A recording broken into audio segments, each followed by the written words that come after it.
안녕하세요. 안녕입니다. 제가 아모레퍼시픽에서 벌써 일한 지 5개월이나 되었더라고요. 학예 인턴에 뽑혀서 한 2개월 정도 근무를 하고 나서 계약직으로 연장을 받아서 더 일을 하고 있는데요. 제가 블로그를 하는데 자기소개서 쓰는 법에 대해서 조언을 구하신 분들도 많았고, 그래서 이번에는 면접서를 잘 풀어보면 어떨까 해가지고 이렇게 또 영상을 켰습니다. 지난번에 제가 올렸던 거는 어떻게 인턴 경험 없이도 뽑힐 수 있었는지에 관한 내용이었다면, 이번에는 구체적으로 무슨 질문이 나왔고 그 질문에서 어떻게 답변을 했는지, 면접에서 주의하면 좋을 사항들, 이런 것들에 대해서 좀 말씀을 해드리려고 해요. 자, 한번 해보겠습니다. 일단 스펙 같은 걸 말하자면 인턴 경험은 없었고요. 졸업을 앞두고 있었던 4학년 인턴 지원이 가능했고, 어학 점수는 있었어요. 토익이랑 오픽이 있었는데 900점 이상을 맞았고요. 오픽은 IH를 받았습니다. AL을 받아야 되는데 말이죠. 뷰티와 관련된 동아리나 서포터즈 같은 활동은 한 번도 해본 적이 없고요. 다른 활동들을 많이 했었던 것 같아요. 대략적으로 면접을 얼마나 오래 봤냐면 정확히는 기억 안 나는데 1시간 가까이는 본 것 같아요. 관련된 내용을 전달을 해주실 것 같으니까 그 내용 참고하시면 될 것 같아요. 저는 그때 같이 본 사람들이 있었어요. 다대 다 면접이었어가지고 화상으로 들어가서 면접을 봤고요. 주변을 조금 깔끔하게 치워놓고 카메라 잘 되는지 확인하고 뭐 이런 것들이 있었던 것 같아요. 저는 면접 보다가 한 2번 정도 끊겨가지고 막 튕겨서 나가고, 또 다른 지원자분들도 막 튕겨서 나가고 막 그런 일이 허다했거든요. 너무 당황하지 않으셔도 될 것 같아요. 그러면 일단 첫 번째 질문부터 시작해보도록 하겠습니다. 첫 번째 질문은 자기소개였어요. 자기소개는 너무나도 이제 할 것 같으니까 다들 열심히 준비를 해오잖아요. 저 같은 경우에는 한 40조 정도가 되는 자기소개를 했었던 것 같은데, 당시 저는 인턴 경험도 없었으니까 뭐라도 어필은 해야 되는데, 이제 뭐 역량이랑 경험 이렇게 하나씩 묶어가지고 한 2개 정도 말하면 좋다고 하더라고요. 첫 문장은 되게 조금 오글거리는 문장? 그런 문장이었는데 하다가 막 목이 맥힌 거예요. 안 그래도 오글거리는 문장에 목이 맥혀가지고 면접관 분들이 그 아래를 보고 계시다가 갑자기 이렇게 고개를 다 들어가지고 저를 보는 그런 게 느껴졌거든요. 멘탈을 빨리 부여잡고 죄송합니다 이렇게 한 번 하고 계속 이어서 했어요. 오그라드는 멘트 한 줄 하고, 뭐 이러이러한 활동들을 통해서 뭐 이런 걸 할 수 있고, 또 이런 걸 통해서 뭐 이런 걸 배웠다, 그래서 어떻게 기여를 하겠다, 이런 식으로 짧게 얘기했었던 것 같아요. 근데 자기소개 같은 경우에는 엄청나게 큰 기대를 하고 있진 않고, 어련히 준비해왔겠지, 그러니까 긴장도 풀 겸 한번 해봐라, 이런 식의 느낌이었거든요. 제가 본 팀에서는. 너무 저처럼 떨지 말고 그냥 말 잘 하시면 될 것 같아요. 두 번째 질문이었던 것 같은 건 지원 동기였거든요. 당연히 왜 지원했는가가 제일 중요한 포인트잖아요. 왜 지원했고 왜 이 직무에 관심을 갖게 되었는지를 좀 잘 말해주면 좋을 것 같아요. 그리고 거기에 플러스 내가 잘할 수 있는 이유? 또 덧붙여서 말하면 좋을 것 같습니다. 제가 지원했던 직무는 똑같이 있는지는 모르겠는데 신제품 기획 및 콘텐츠 기획 뭐 이런 직무였거든요. 그래서 저는 BM이랑 IMC가 약간 합쳐져 있는 그런 느낌이었는데, 뭐 진짜로 화장품 제품 개발을 해본 적은 당연히 없으니까 대신에 어떤 이벤트를 기획했다거나 무슨 행사를 기획해본 경험에서 이제 기획의 내용들을 좀 뽑아서 얘기를 했었던 것 같아요. 세 번째, 바꿔서 좀 당황했었던 질문인데, 자기를 설명할 수 있는 형용사 3가지를 말해보라, 이런 질문이 있었어요. 생각을 못 해봤던 거니까 되게 어버버버하게 되잖아요. 그래서 첫 번째, 두 번째까지 잘 말하다가 세 번째 뭐 말도 안 되는 소리를 했었던 것 같아요. 저도 약간 이해가 안 되는? 심지어 형용사도 아니었던 것 같아요. 생각을 잘하는 사람입니다 이랬었던 것 같은데 대충 생각 안 나가지고 열심히 말했던 것 같아요. 이 질문 받고 와, 나 진짜 말 못하는구나 이렇게 생각할 정도였거든요. 근데 이렇게 붙었으니까 여러분들 자신감을 가지세요. 이 부분은 특별히 정해진 정답이 있는 건 아닌 것 같고, 아직 3번째 질문까지밖에 안 왔잖아요. 면접관님 분들은 이 지원자가 어떠한 성향을 가지고 있는 사람인지 파악하고 싶어서 물어보는 질문이라고 저는 생각을 했거든요. 기획 직무니까 되게 참신해야 되고 막 이런 거를 막 어필하려고 생각하지 말고 평소에 진짜 자기가 들어왔던 말들이나 내 성격은 이래 라고 생각하는 걸 그냥 자연스럽게 말하면 될 것 같아요. 그리고 네 번째 질문은 만약 신제품을 기획해 본다면? 이라는 질문이었어요. 저는 당시에 잘 보는 유튜브가 있었는데 선크림을 기획하는 그런 내용이 있었어요. 그래서 그걸 보고 나서 그걸로 좀 연관지어서 말할 수 있겠다. 여름에 꼭 필요한 필수템, 그리고 게다가 골프나 테니스 같은 운동들이 20대 사이에서 되게 유행이었어요. 그리고 저도 테니스를 쳤었고 에 대한 관심이 MZ세대 사이에서 늘어나고 있다는 거? 선크림이라는 게 되게 다양한 굿즈를 활용해서 판매를 할 수 있을 것 같다. 굿즈 전략까지 얘기를 했는데 신기하게도 마침 나올 신제품이 선크림이었던 거죠. 이너포 프로젝트 선크림이라고 제가 진짜 잘 쓰고 있는 선크림이거든요. 오늘 아침에도 발랐는데 여튼 그렇게 좀 되게 운이 좋았던 케이스였던 것 같아요. 마침 또 신제품으로 기획하고 계셨던 걸 제가 말을 하니까 되게 재미있게 들어주셨던 것 같아요. 그리고 다섯 번째 질문.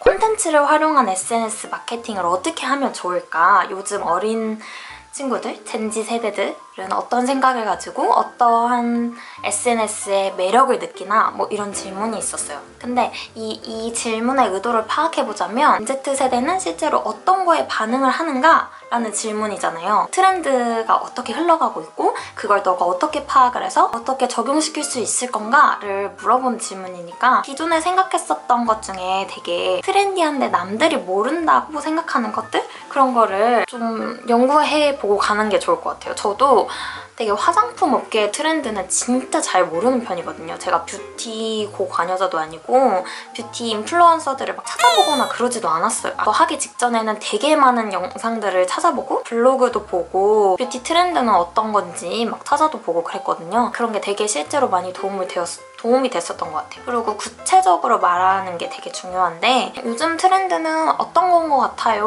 뭐 요즘 트렌드는 뭐 끈적이지 않는 제품을 좋아하는 추세인 것 같아요. 이렇게 말하기보다 어떤 뷰튜버가 하는 영상을 봤는데 그 아래 댓글에서 뭐 이런 의견이 굉장히 다수가 있었고 그래서 뭐 이런 게 트렌드인 것 같다. 이렇게 한 발자국만 더 조금만 더 가깝게 가는 거? 구체적으로 가는 거? 그렇게 대답하는 게 되게 중요한 것 같아요. 그래서 질문이 근데 콘텐츠를 활용한 SNS 마케팅을 어떻게 할 것인가 였잖아요. 저는 이제 제가 되게 좋아하는 브랜드를 언급하면서 그 브랜드가 이렇게 마케팅을 하는데 굉장히 잘 먹히더라. 요즘 MZ세대가 젠지 세대들이 되게 폭발적인 반응을 보이고 있다. 이러면서 이런 걸 한번 그래서 해보고 싶다. 이런 식으로 얘기를 했었던 것 같아요. 그리고 여섯 번째 질문.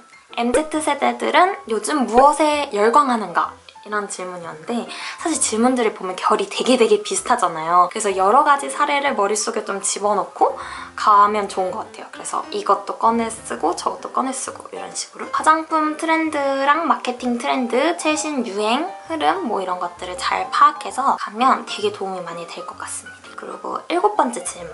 MZ세대의 소비 방식은 어떤가? 이런 질문이었는데 뭐 럭셔리를 선호하는 MZ세대들이 더 많아졌다. 비건을 선호하는 MZ세대들이 더 많아졌다. 근데 다들 이제 현직자분들도 아시는 사회적인 변화잖아요. 메시지를 갖고 있는 브랜드를 좋아한다는 걸 아는데 이제 한 단계 더 들어간 답변들을 하면 좋은 것 같아요. 제가 말하는 것도 다 답이 아니라서 여러분들이 걸러서 들으시면 되는데 오프라인에서 체험해보고 온라인에서 산다 이런 답변들이 대부분 나올 수밖에 없잖아요. 저는 그때 제 친구들이 한참 공부에 미쳐 있었어요. 공동구매에. 당시에 저도 막 친구들이랑 같이 공부에 참여해가지고 막 사고 그랬었기 때문에 제 경험을 그냥 살려서 얘기했었던 것 같아요. 저는 친구들이랑 공부를 진짜 많이 하고 제 친구는 특히나 공부를 더 많이 하는데 이런 식으로 풀어서 제 경험을 같이 얘기를 했습니다. 여덟 번째 질문. 좋아하는 뷰튜버와 그 이유를 답하라.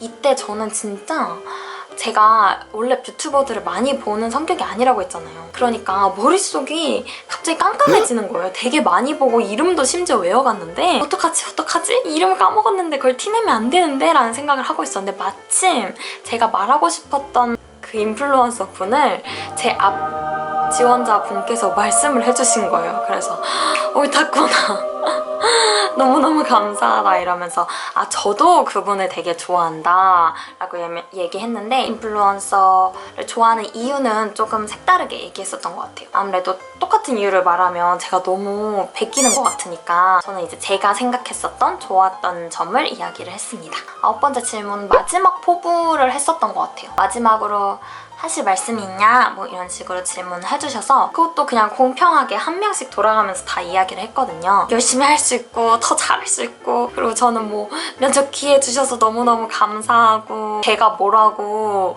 막 제가 감사하다고 막 주절주절 그랬던 것 같아요.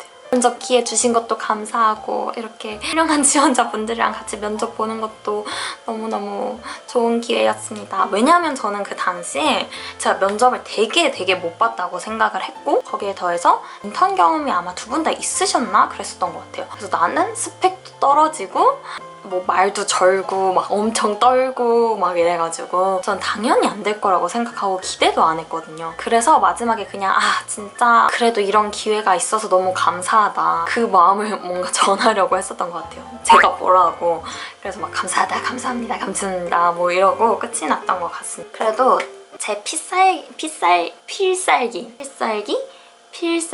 이렇게 말이 어렵죠?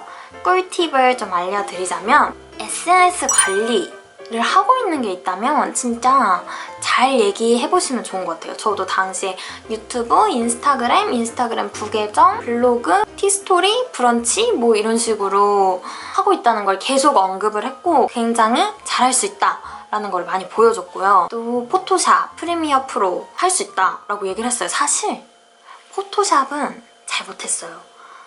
지금 와서 고백하는 건데 포토샵은 진짜 기본적인 것만 할 줄 알았어요. 선 따서 그리기, PNG로 바꾸기 뭐 이 정도만 할 수 있었는데 할 수 있다고 당차게 얘기한 거죠. 근데 이제 영상 만드는 거는 어느 정도 할 수 있었으니까 지난번 영상에서도 말씀드렸듯이 2개월이라는 그 짧은 시간 안에 아웃풋을 만들어낼 수 있는 사람? 굉장히 실행력이 있는 사람을 찾고 계셨던 거고 유튜브 구독자가 굉장히 적고 인스타그램 팔로워도 그렇게 많지 않아도 이것저것 막 해보고 그냥 돌진해서 하는 모습이 되게 실행력이 있어 보였다고 해서 저를 뽑으셨다고 했거든요. 그러니까 여러분들도 되게 너무 작은 수치라서 남들에 비해서 뭔가 대단한 게 아닌 것 같아 보이는 활동도 꾸준히 하고 있거나 뭔가 변화를 만들어내고 있다면 꼭 언급을 해주시면 좋을 것 같아요.